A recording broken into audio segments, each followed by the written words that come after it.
जानने के लिए जब तक आपके अंदर में इल्म नहीं आएगा आप नहीं जान पाएंगे। आपको इसी तरीके से हमारे उलमाए दीन आएंगे, आपको समझाएंगे, लेकिन जब तक आप पढ़े लिखे नहीं होंगे, आपके अंदर में तालीम नहीं होगी, आप कुछ भी नहीं समझ पाएंगे। आज यहां आप सुनेंगे, हमारे उलमाए दीन सारी बातों को रखेंगे, आप यहां से आगे जाएंगे, घर जाएंगे, भूल जाएंगे। तो आज ये अज़्म लें, हर वो चीज की जानकारी, दीनी चीजों की जानकारी और दुनियावी चीजों की जानकारी के साथ साथ आप यहां से एक अज़्म लेकर के जाएं। हम अपने बच्चों को पढ़ाएंगे। हमारे यहां के एक एक, दो दो, तीन तीन जनरेशन के लोगों ने तालीम को कभी फौकियत ही नहीं दी।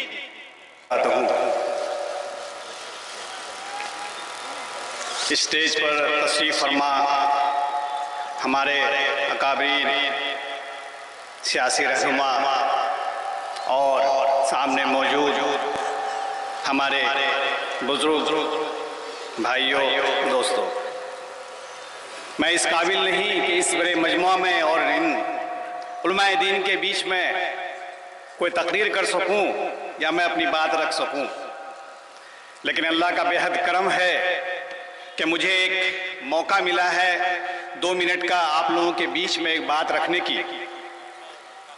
कि आएंगे हमारे उलमाए दीन आपको जितनी सारी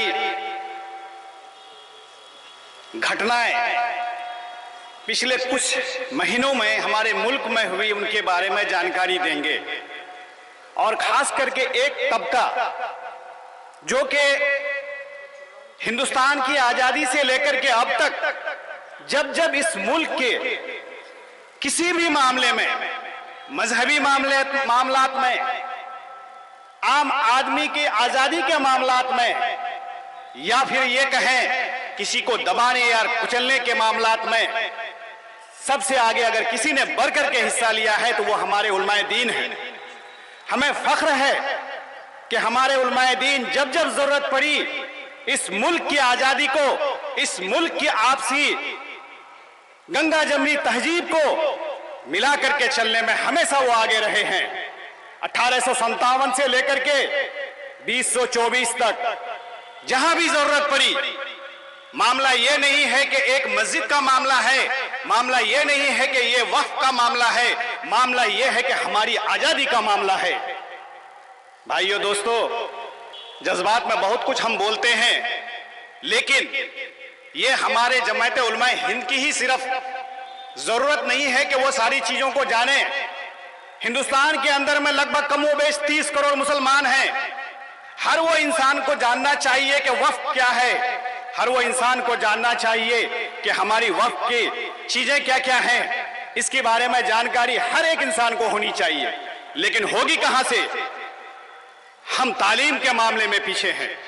ना हम दीन की तालीम लेना चाहते हैं, ना हम दुनिया की तालीम लेना चाहते हैं। खुसूसी तौर पर जिस सरजमीन पे ये इतना बड़ा मामला हो रहा है, इतना बड़ा इज्तिमा हो रहा है, लोगों के बीच में ये जानकारी दी जा रही है, हमें अफसोस के साथ कहना पड़ रहा है कि तालीम के मामले में सबसे पीछे हम हैं।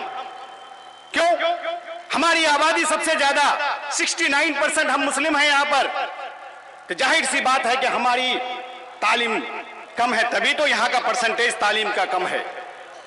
आप दीन की तालीम लीजिए, आप दुनिया की तालीम लीजिए और सर उठा करके जीजिए। सर उठा करके जीने के लिए, अपने हकूक को जानने के लिए जब तक आपके अंदर में इल्म नहीं आएगा आप नहीं जान पाएंगे। आपको इसी तरीके से हमारे उलमाए दीन आएंगे, आपको समझाएंगे, लेकिन जब तक आप पढ़े लिखे नहीं होंगे, आपके अंदर में तालीम नहीं होगी, आप कुछ भी नहीं समझ पाएंगे। आज यहां आप सुनेंगे, हमारे उलमाए दीन सारी बातों को रखेंगे, आप यहां से आगे जाएंगे, घर जाएंगे, भूल जाएंगे। तो आज ये अज़्म लें, हर वो चीज की जानकारी, दीनी चीजों की जानकारी और दुनियावी चीजों की जानकारी के साथ साथ आप यहां से एक अज़्म लेकर के जाएं। हम अपने बच्चों को पढ़ाएंगे। हमारे यहां के एक एक, दो दो, तीन तीन जनरेशन के लोगों ने तालीम को कभी फौकियत ही नहीं दी।